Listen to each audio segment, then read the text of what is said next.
Greetings and welcome to Unit 7, Voting and Political Participation in Texas. In this lecture, we're going to discuss the current requirements to vote in Texas and the registration process, modern and historical controversies around voting, including how states can promote and impede voter participation, and the factors that affect voter turnout and political participation in Texas. We have a lot of ground to cover, as usual, so let's dive right into this. Okay, so voter registration, right? Some background information on this. Elections in the United States are state-by-state contests. That is to say that each state is responsible for conducting its elections, right? And often they are organized and paid for by the states. So some of our tax dollars is used for buying the equipment, for sure, and for paying the election workers who have worked these elections, I should say.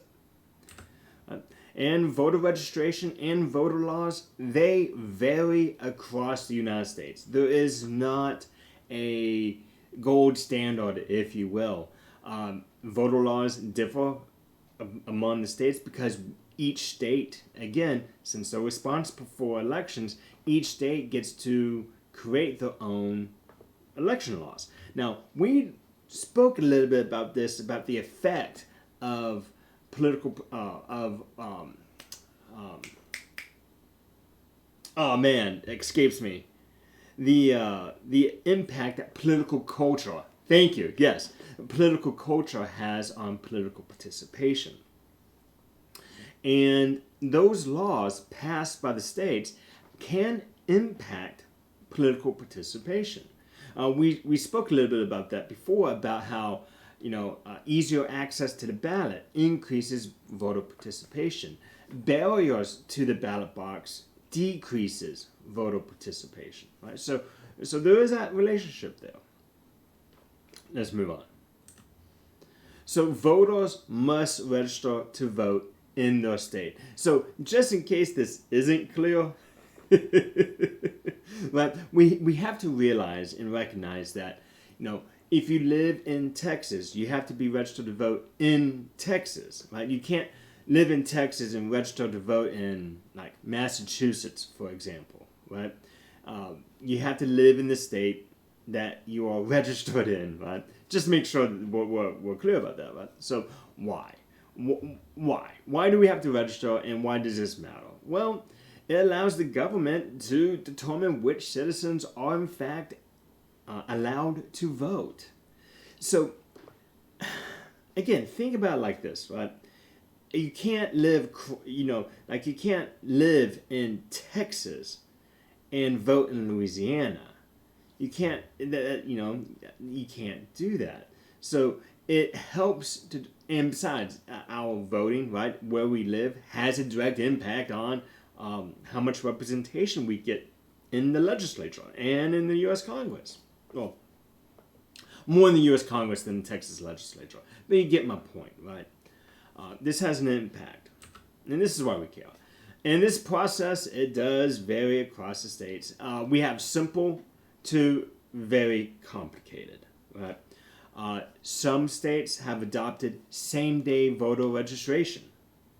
That means that if you forgot to register to vote, that's okay, because on election day, you can register and then immediately go vote. Here in Texas, it's a little more complicated than that. You have to register to vote, assuming that you meet all the criteria. You have to register to vote 30 days prior to the election.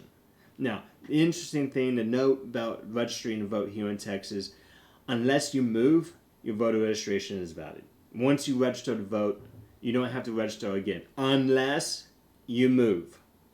And let me be clear, it doesn't matter if you move down the street, across the street, you just moved in a different part of the county, or you moved completely to a different county. You have to re-register to vote anytime you move. And the reason for that is, again, representation.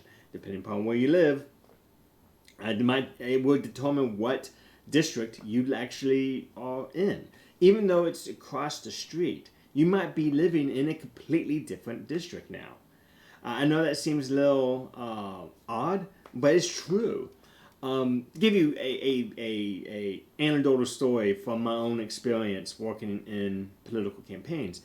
I remember one election that I worked as an election worker, and we had a married couple, walk in to vote.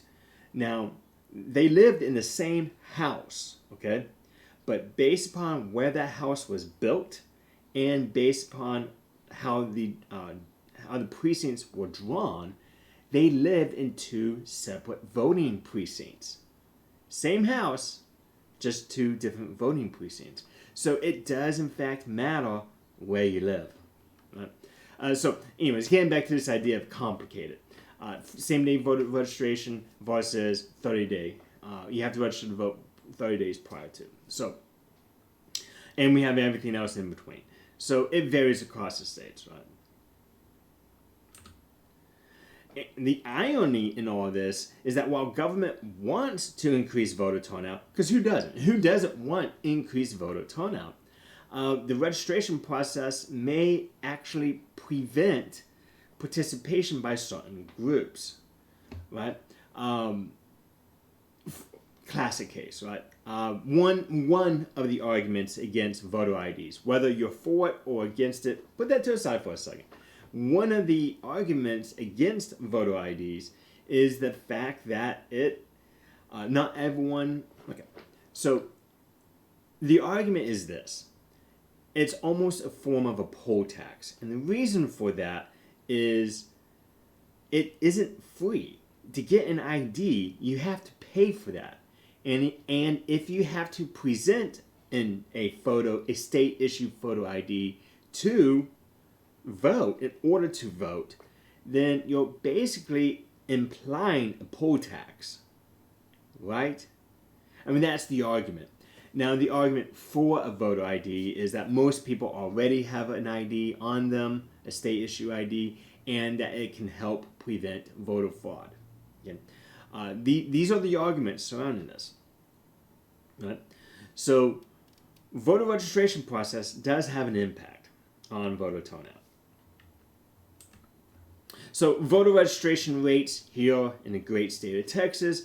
Texas, we actually fare poorly in recent comparisons of registration rates among the other states. We ranked 46 out of 51.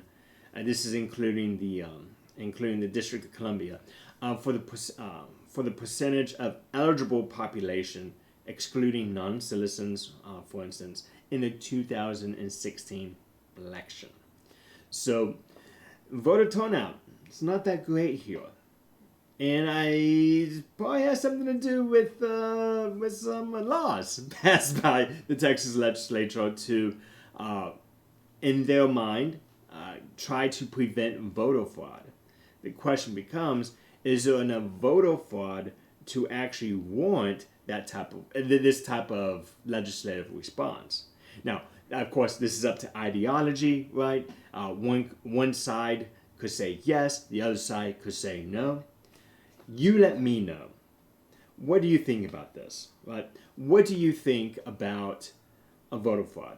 Is there enough of it to warrant, these barriers to the ballot box, or do you think that this might be an overreaction to make sure that certain groups of people can't vote? Let me know what you think. Let's continue on. So, Texas voter registration requirements. What do you have to do in order to register to vote here in the great state of Texas? Well, I'm so glad you asked. You must be a U.S. citizen. You must be a resident of the county where you submit the application. You must be at least 18 years old on or by election day. So, another way to say this is you have to be at least 17 years old and 10 months old on the date of your voter registration application is submitted. And you are 18, so you are 18 by the time election day happens. Okay, you cannot be a convicted felon, and you cannot be declared mentally incapacitated by a court of law. So, assuming you meet this criteria, you can in fact register to vote. And the registration process, to be frank, is not complicated in the context of how to actually do it. Right? Now, some states have online voter registration. Now, we don't have that. That could make this process even easier. We do not have that. Some states have what we have, and that is a paper application. Now, we can go online, to be clear. We can go online and we can answer a few questions, and there is a PDF that we can fill out on our computer. In fact, you can fill it out online. But in the end, once you complete it, it just asks for some basic information about who you are. And once you have to download it. And then after you download it, you have to print it and mail it off to the appropriate authority that's on the application. So it's not that overly complicated, but it could be easier. Like I said, some states have paper registration like we do. Other states have online registration. Okay, and there's downsides to both, but the fact that Texas, we do have our voter registration database online. Counties do this. Which helps in conducting elections in the end. This opens up the vulnerability to what we saw in 2016. Russia did get involved in our elections, both with propaganda and with on election day. But what they did was they didn't change votes, to be clear. That's not what they did. What they did was they deleted people from the voter registration roll. And if you're not registered to vote, you can't vote. See how that works out? So they didn't change votes. They just changed who could vote, if that makes sense. So putting your voter registration process online is convenient for you and I, absolutely. But it may open the door up to further shenanigans and nefarious activities from other actors who may not wish us well. And that's putting it politely. But I'm digressing. Let's move on. Okay. Before I forget, I need to add this. So you cannot be a convicted felon. To be clear on what exactly this means, you cannot be a convicted felon, but you may be eligible to vote if and only if you've completed your sentence. In other words, you're not serving any probation, you're not on parole, you are a completely free individual, that you are not repaying anything back to society for that felony. Okay? So just to be clear, you may be eligible to vote again, but you have to not be in prison, you cannot be on parole, and you cannot be on probation. Yeah. I forgot to mention that. Anyways, now let's move on. Okay, so let's take a look at some historical barriers put in place to deny people the right to vote. And this has happened, right? So there's some historical barriers here. In the aftermath of the Civil War, right, southern states instituted new restrictions on voting in order to disenfranchise former slaves. Now, to be clear on what we're talking about, disenfranchisement, what does that mean? What is that word? What does that mean? It's removing an individual's right to vote. That's what disenfranchisement means, or disenfranchise means, right? We have a history of systematic disenfranchisement of blacks, Latinas and Latinos, and poor whites here in the great state of Texas. And we can't deny that, right? We have for example, one prime example here. We have a Supreme Court case, Smith v. Allwright, that was literally over Texas. a Texas black man was trying to vote in the Democrat primary. Yeah, I said that right, the Democrat primary. The same Democrat Party who elected decades later President Obama. This political party had white-only primaries, and a black man wanted to vote in that Democrat primary. And the Democrat Party said, no, you can't do that. It's against the rules. Long story short, the Supreme Court smacked that down quick, and that ended the white-only primaries. And by the way, in case you're wondering, this happened, 1940... Someone fact-check me, but I'm pretty sure that's 1946. No. 43, 46. 1940s. Fact-check me. Google it at some time. Smith v. Allwright. Supreme Court case. I'm digressing. So we do have a history of this, and we cannot deny that history because it's there. Not only do we have documentation of this, but we have court rulings that have overturned such barriers. Okay, I'm digressing. So Congress passed legislations, and the states ratified. I say legislation, not legislation. They passed constitutional amendments. Right? The 13th Amendment, the 14th Amendment, and the 15th Amendment. They passed these, and the states ratified those to help with removing these historical barriers. Okay? But states did not give up, right? They didn't. States adopted Jim Crow laws that were designed to restrict or prevent African American voter from participating. And these Jim Crow laws, we gotta be clear what these were, right? And these were laws that were aimed directly at black people. They were aimed at any minority that the Southern whites did not agree with.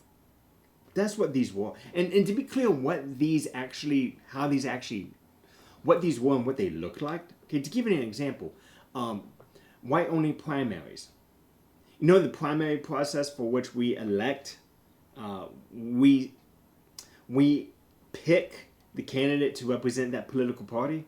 Well, that process, only white people could vote in. That was a Jim Crow law. Other Jim Crow laws said that, if your grandfather voted, you can vote. But if your grandfather couldn't vote, then you can't vote. You see how this might be particular barrier for a group of people shortly after the Emancipation Proclamation, right? Anyways, I'm digressing. But the point I'm trying to get here is we've had historical barriers to the ballot box. This idea, this argument that we're seeing about access to the ballot box, the easy access to the to the ballot box, this is not a new argument. This is not a new debate. This is a old, long debate going all the way back to our founding. Okay, so this is not new to us. It may be new to you and I, but this debate is not new to American political discourse. Okay, it's not. Let's move on. So let's talk about some strategies that you and I, as voters, that we use. Well, hopefully we're voting, right? Hopefully we're registered to vote and that we're participating, because you have a voice. Before I move on, let me make this very, very, very, very clear. In case no one has ever told you why you should vote. I mean, we're told it's important, sure. But let me tell you why you should vote and why this is important for us to pay attention to, okay? We should vote. We ought to vote. Because it is our consent to be governed, okay? Let me say it again.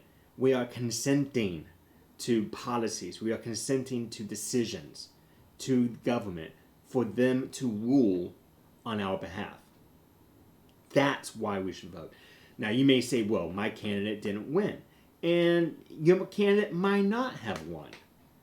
But that doesn't mean that, that just means that the majority outvoted you. That's all that means. And you still have recourse. You can still protest. Right? I'm digressing. Let's get back to this, okay? But I want to make sure that we talked about that. Right? So voters tend to take shortcuts in their decision making, right? And we do. Party affiliation and straight ticket voting help to reduce ballot fatigue. Right? So party affiliation, right? So hypothetically speaking, let's say I'm let's say I'm a Democrat, okay? Well, if I'm a Democrat, and I haven't done the research to know every name on a ballot, I know based upon that letter, that D or that R by their name, I know who to vote for just based upon like-mindedness, right? If I'm a Democrat, I think like a Democrat in terms of my ideology. So I would vote for those who are ideologically compatible with me, right? And party affiliation helps to identify who to vote for very quickly, right? Likewise, if I'm a Republican, ideologically, I will vote for those who line up with my personal beliefs, right? Just like a Democrat. But I'm going to vote for Republicans, and that R by their name indicates very quickly who I'm going to vote for, or who I want to vote for based upon my ideology. So that helped with it. In straight ticket voting, good night. Now, we don't have straight ticket voting anymore. The Texas legislature outlawed it. I can't remember which session that was. I believe that was two session. What year was that? I want to say 2019. I want to say 2019. That's when they outlawed it. But straight ticket voting, what it was, and I voted straight ticket on numerous elections. Straight ticket voting helped with ballot fatigue. We'll talk about ballot fatigue in just a second. But straight ticket voting was simply this. There was a box at the very beginning of the ballot that said straight ticket Democrat, straight ticket Republican. And if I was a Republican and I voted straight ticket Republican, what that did was it said in every election on that ballot that had a Republican running, that one check, that one fill in that box, voted for every Republican on that ballot. Done. One vote, and I voted for every Republican on that ballot. Likewise, there was a straight ticket option for Democrats. If I was a Democrat, I could mark right in that one box, fill it in, and bam, every election that had a Democrat just received my vote. One vote for every race, I put it in the ballot box, and I'm done. I'm done. And ballot fatigue. What is ballot fatigue? Ballot fatigue is this idea that we're asked to vote too often.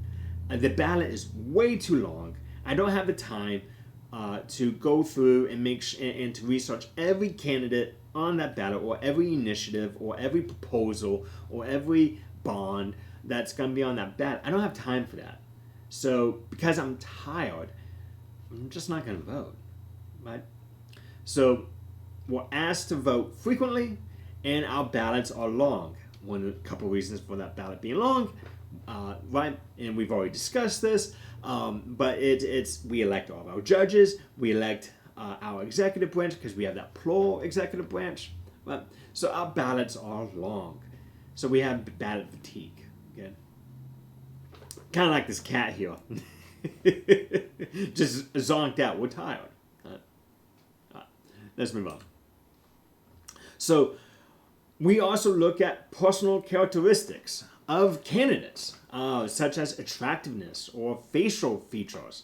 Yes, we are shallow. I remember when I took, it was Federal Government 2305. When I took that as a student many years ago, when I took that class, I remember my professor gave us a story about how JFK and some of the factors that helped him win his election. After all, he was a very young man. Some would even argue maybe inexperienced, despite having some political experience already as a candidate. One of the reasons he said he contributed to him went to JFK's successful run for president was his hair. Yeah, his hair. And if it kind of makes sense though, right? Because I mean, if we think about this, personal, physical traits, physical characteristics, like someone's age, are they too old or are they too young? That has an impact on our decision to vote for them or to support them, right? Facial features, specifically for guys with beards. Would we vote for a man that's clean shaven? Do we prefer that, or do we prefer a beard? Attractiveness. Yes, we are shallow. Human beings, we can be shallow at times. And this can help us with voting. Now, I hope I hope the majority of us, this isn't the main, right? We don't look for, physical characteristics of candidates and we vote based upon that. I hope we do more, right, in terms of maybe we support candidates that we may not want to date them, but definitely we support them ideologically, right? I'm hoping that we think more in terms of what they stand for rather than what they look like. Right? Anyways, but this is a shortcut. We do look at race and gender. For example, one example. Are women capable of being president? Should we elect a woman to be president? I would say yes. To cover this real quick, to give my little, if I can get on the soapbox just for 1 second. Listen, it doesn't matter what you want to do, and it doesn't matter who you are. If you're male, female, whatever, doesn't matter. If you put your mind to it, you can do whatever you want to accomplish. It's that easy.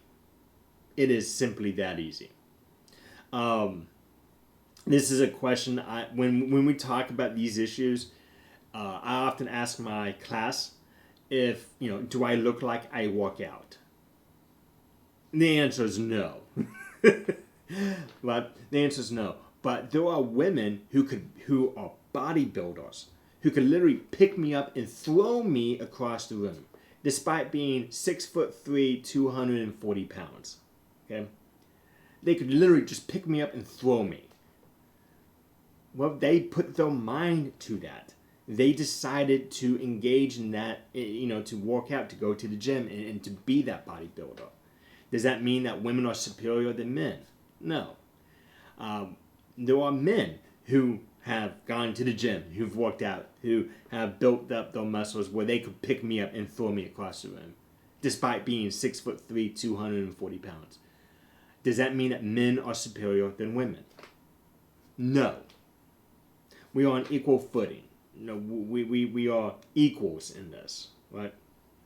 So it all comes down to what we apply ourselves to. I've always said if we can read, write, and do arithmetic, the sky's the limit. Well, there's another one. If you can think for yourself. If you can do those 4 things, you can do whatever in life you want to do, regardless of what we look like.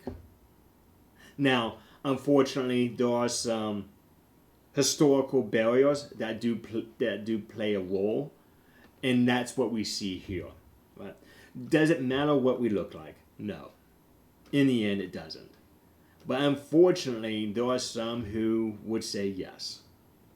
And that's unfortunate. I'm digressing. But we look at race and we look at gender.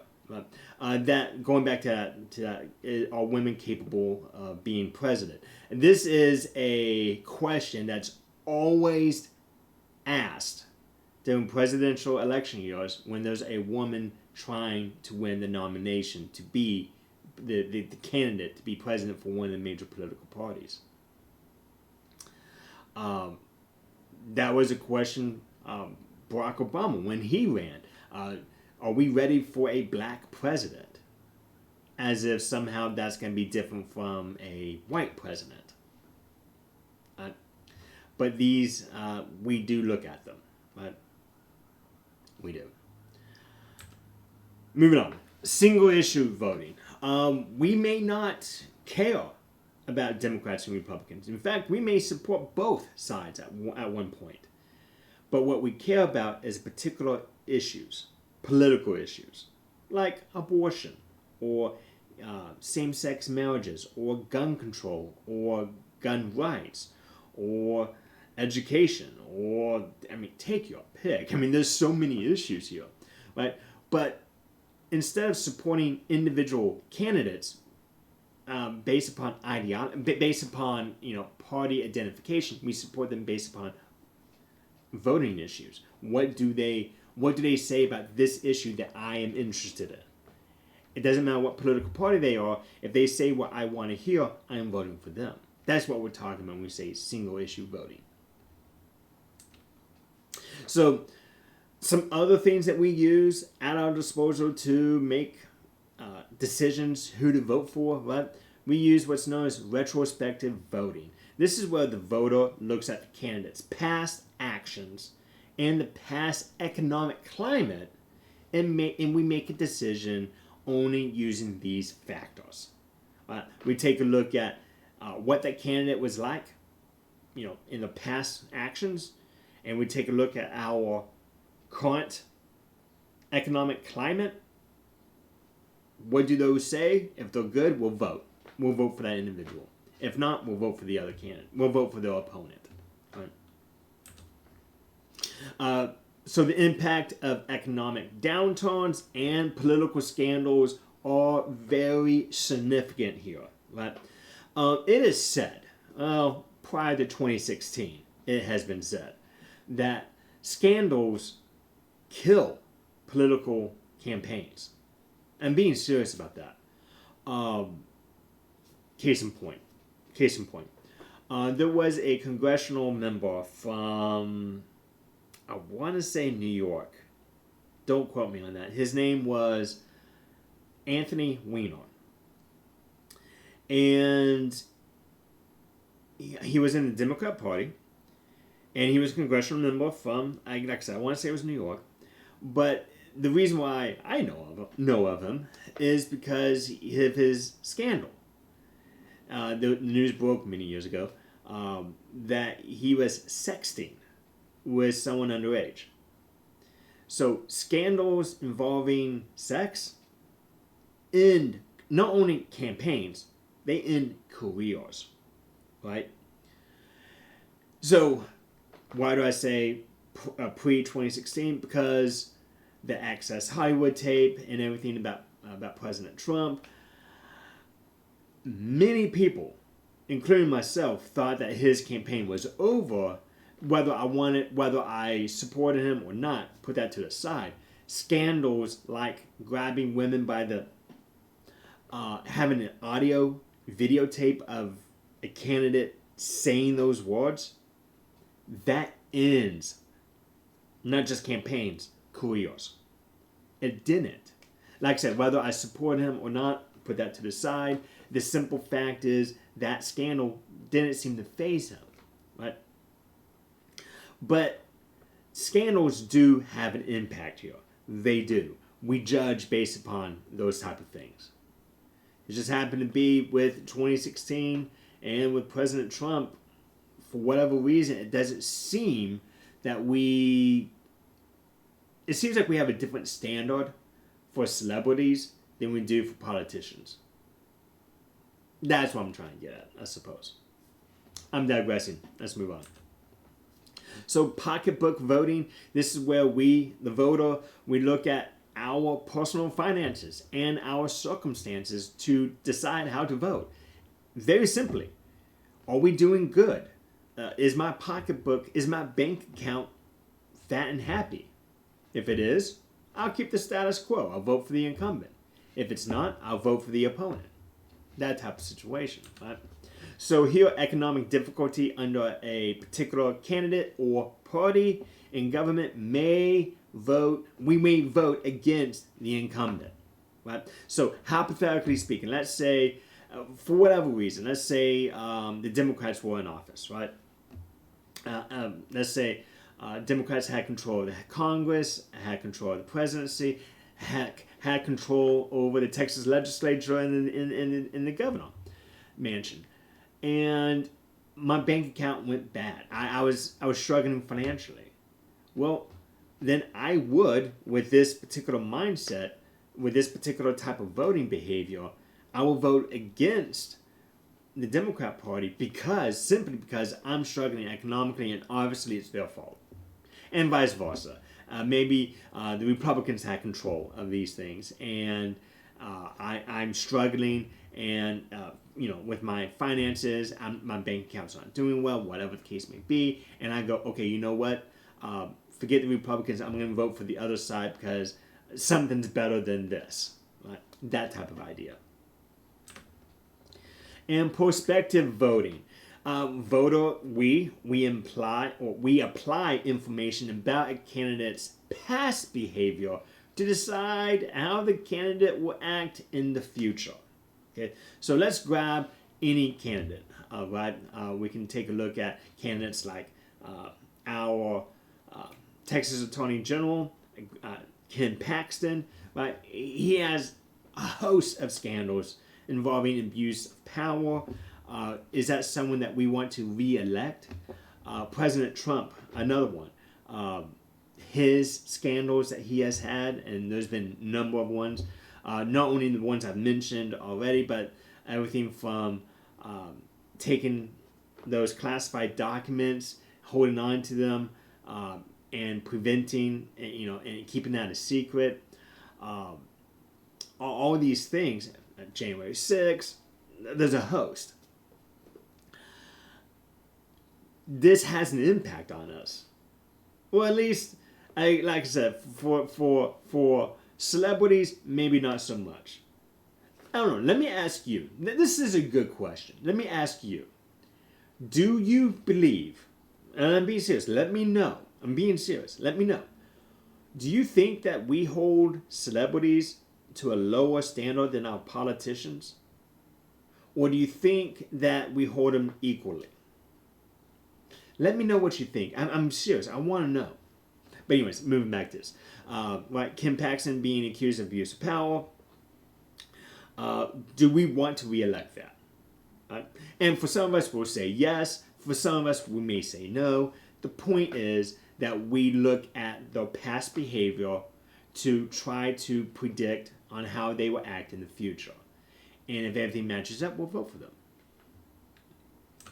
Right? So this is time extensive, right, for the voter to gather and sift through all that information, because there's a lot of information to go through, especially if we have an experienced candidate who has been serving in public office for years.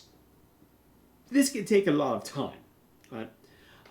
But we gather up all that information and we determine, would they be a good Texas Attorney General? Would they be a good governor? Would they be a good state senator? Would they be good representative? Let's move on. And we have what's known as strategic voting, right? This is where a voter may vote for a second or third choice candidate, either because his or her preferred candidate cannot win, or in the hope of preventing another candidate from winning. So in other words, I may be a Republican, okay, but since my candidate didn't win, the primary, I'm going to vote for the other side. Because, or maybe I'm a I'm a Republican, and the candidate that I hoped wouldn't win at all got the nomination.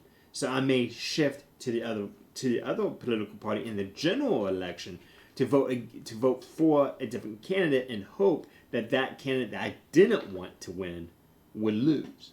Right? So it's not just simply about. It's really not just simply ideology or political party. No. Some voters, and I know a few, some voters vote strategically. There's a specific candidate they either want to lose and they want to prevent from winning, or they vote,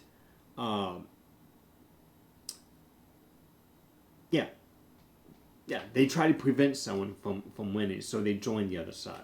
Anyways, so this is what's known as strategic voting. Let's move on. So we often tend to vote for the incumbent. One of the things that I like to, when I go to like Whataburger, for example, or Whataburger, when I go there, I always say to myself, I'm going to try something new. But I never do. I always get the same thing. When I'm asked, where can I get started for you? I zone out and I just immediately go to, what I've always gotten. I don't try anything new. Well, the incumbent's kind of the same thing here. Right? That's one explanation. Another explanation why we do see high incumbent re-election rates is simply, have you ever heard, regarding children, it's not my child is perfect, it's everyone else's child that's bad, right?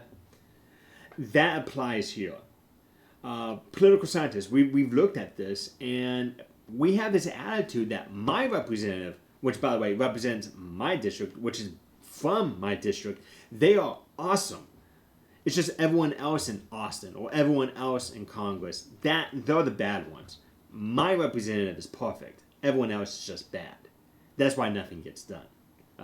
That mentality also plays a role in why we have high incumbency rate. But the incumbency advantage is real. It does exist. Name recognition and voting records. This help us to determine with those previous strategies that we just looked at. This helps us to gauge whether or not we want to vote for them again, or whether or not we should vote for them. More likely, they are to receive money from interest groups. After all, if you have a voting record, right, an interest group can go, okay, you may not have agreed with everything that we wanted, but you did on a few occasions. While this guy or woman over here is promising me the moon and back, we are ideologically more compatible with one another. Your voting record says you will support me every once in a while. So I'm going to give you money because, words are cheap, right? Anyways, so a voting record helps here. And they have fracking privileges. What are fracking privileges? I'm glad you asked. This allows members, representatives, people who are elected. They have a limited amount of free mailing that they have at their disposal because they hold that position to communicate with voters in their district. That's what fracking is, or fracking privileges. They also have existing campaign organizations. Obviously, they've won the first election, and that same team is in place to help them win yet another election. Right? So there's less organizing that you have to do. Usually has more money than the challengers because you've been fundraising longer, right? And of course, gerrymandering. Gerrymandering is this process we'll talk more about later, but it's this process where instead of us choosing our representatives, the representatives choose who the voters are by cutting out specific people and absorbing certain voters into the districts. That helps to keep them reelected. I'm digressing. We have some more ground to cover, so let's move on. Just in case I didn't give let's move on. So voter turnout here in the great state of Texas, like I said, with a 44th out of 51 states, which is below the national average. In 2018, voter turnout among voter eligible population increased 28.3% in the 2000 midterm election to 46.3%. 28.3 to 46.3. Right. So that's our overall voter turnout, which is good to see that increase, but that's still under half. Right? Let's move on. So factors affecting voter turnout here in Texas: voter eligibility requirements, right? Voter beliefs and attitudes. Yes, our attitudes. If it's raining, well, it's just not convenient for me to vote right now, right? That plays a role into this. And maybe sometimes we just don't really watch this that much. For some of us, we're not interested in politics at all. And I get that. I understand that. I really do. So for some of us, we may forget 30 days prior to the election. Hey, are we registered to vote? Let's just make sure so that if we do need to register, we can. Right? Sometimes we forget about that because we have lives that we're living. Right? Demographics and social economic factors do play a role in this. How much information we have access to. Our ethnicity, our race does play a role, a factor in our decision to vote. Specifically, those who have been historically disenfranchised by others. Right? And of course, voter ID laws, these requirements. And again, this is an argument that we've already kind of touched on, so we're not going to go much further into that, but this does have an impact on our decision to whether or not to vote or not. This has an impact on our voter participation percentage. So, political participation, right? There are other ways to get involved, to be clear, okay? Voting, we often tend to think of voting as the apex, right? The apex of political participation. It's not. It's not. There's so much more other things we could do. We could campaign. We could volunteer and actually campaign, right? Another thing that we could do is donate. You ever heard that phrase, put your money where your mouth is? Nothing signals more than party loyalty. Not loyalty, that's not the word I want to use. There's nothing more that signifies a strong connection, a strong relationship with an ideology than donating to a specific campaign, to a specific cause, to a specific political party. Right? So we can go campaigning, right? Volunteering for a political party, volunteering for a particular political candidate. And that's your time, putting in your time into a campaign is what I'm getting at. Right? You could, in fact, run for office. There is so much more than simply voting. I mean, yes, don't get me wrong. Voting is important. We've already talked about that. Voting is extremely important, and I hope you do vote. But there's more that we can do. Run for office. Yes, you. Run for office. I'm being serious. Run. Yes, is it a little complicated? A little bit. Are you guaranteed to win? No. But it's worthwhile. And if you think you have a better idea, who's better than you then? Run. I encourage you. I'm being serious. Run. If you have that inkling to run, and I don't care who you are, if you have that inkling to run, run. Do it. Right? So running for office, that's another way for us to get involved, right? And that's deeply getting involved, right? And political activism, right? Like I said, volunteering for a cause, volunteering for a political party, lobbying, going up to your legislator and asking them to support specific pieces of legislation or voting against certain specific pieces of legislation that you disagree with. All these things. This is what political participation can look like. Yes, voting is important and we should be voting. But there's more. There's way more to voting. I mean, there's way more to political participation than just simply voting. Voting is a gauge of our interest in one specific day.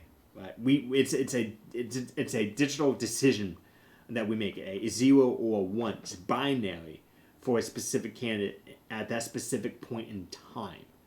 But donating to a campaign, volunteering for a campaign, getting involved, being an activist, these things signify way more out level of interest.